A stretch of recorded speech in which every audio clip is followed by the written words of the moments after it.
សូមស្វាគមន៍មកផេកនិទានរឿងក្អែកនិងព្រាប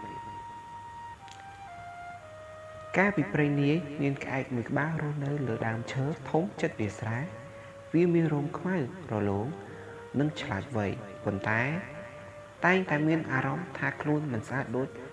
សត្វស្លាបដទៃថ្ងៃមួយក្អែកបានឃើញព្រាបមួយហោះហើរលើមេឃព្រាបមានរោមសស្អាតហោះហើរយ៉ាងស្ងប់ស្ងាត់មនុស្សជាច្រើនក៏សរសើរថាព្រាបជាសត្វនាំមកនៅសន្តិភាពក្អែកគិតក្នុងចិត្តថាបើខ្ញុំមានរោមសដូចព្រាបមនុស្សប្រកាសជាស្រឡាញ់ខ្ញុំដែរដូច្នេះវាបានទៅរកព្រាបហើយសួរថាមិត្តព្រាបតើខ្ញុំត្រូវធ្វើដូចម្តេចទើបអាចក្លាយជាស្អាតដូចអ្នកព្រាបញញឹមហើយឆ្លើយថាភាពស្រស់ស្អាតមិនមែនស្ថិតនៅលើតែរោមនោះទេអ្វីដែលសំខាន់គឺចិត្តល្អការស្មោះត្រង់និងការជួយអ្នកដទៃប៉ុន្តែក្អែកមិនជឿទេវាបានប្រមូលរោមសដែលជ្រុះពីព្រាបមកបិទលើខ្លួនឯងហើយហោះចូលក្នុងវងព្រាបនៅពេលដំបូងព្រាបខ្លះគិតថាវាជាព្រាបដែរប៉ុន្តែពេលក្អែកបន្លឺសំឡេងកាព្រាបទាំងអស់ដឹងភ្លាមថាវាមិនមែនជាព្រាបទេពួកវាបានបណ្ដេញក្អែកចេញពីវង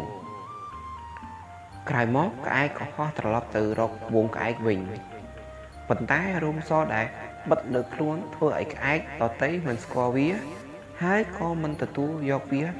ផងដែរក្អែកមានអារម្មណ៍សោកសៅយ៉ាងខ្លាំងចាប់តាំងពីថ្ងៃនោះមកក្អែកបានយល់ថាមនុស្សឬសត្វគួរតែទទួលយកអ្វីដែលខ្លួនមានហើយខិតខំធ្វើល្អជាជាងព្យាយាមធ្វើឲ្យខ្លួនឲ្យដូចអ្នកដទៃបន្ទាប់ពីត្រូវបានវងព្រាបនិងវងក្អែកបដិសេធក្អែកបានហោះទៅអង្គុយម្នាក់ឯងលើមែកឈើមួយក្បែរទន្លេវាមានអារម្មណ៍សោកសៅហើយគិតថាខ្ញុំចង់ក្លាយជាអ្នកដទៃរហូតភ្លេចគិតថាខ្លួនឯងជានរណានៅព្រឹកមួយព្រាបដែលធ្លាប់និយាយជាមួយនឹងក្អែកបានហោះមកជួបវាព្រាបនិយាយដោយស្នាមញញឹមថា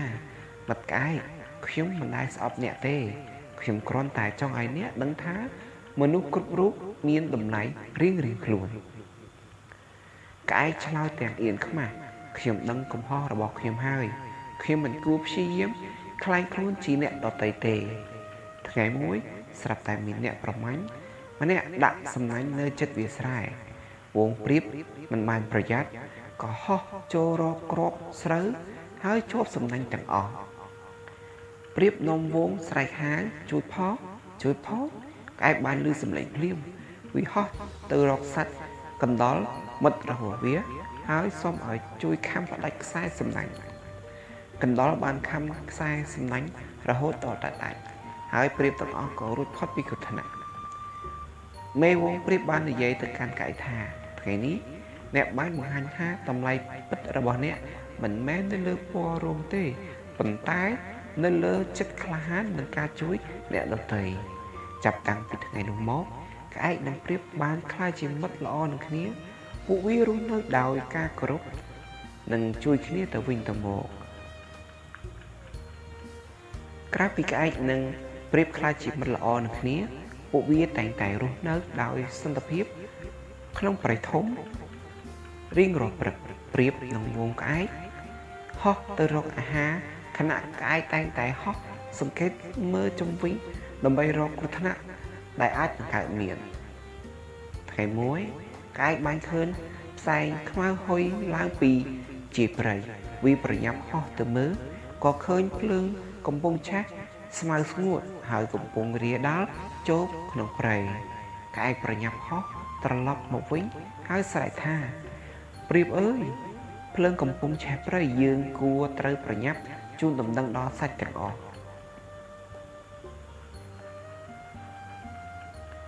ព្រាបបានហៅវងរបស់វាហើយហោះទៅរក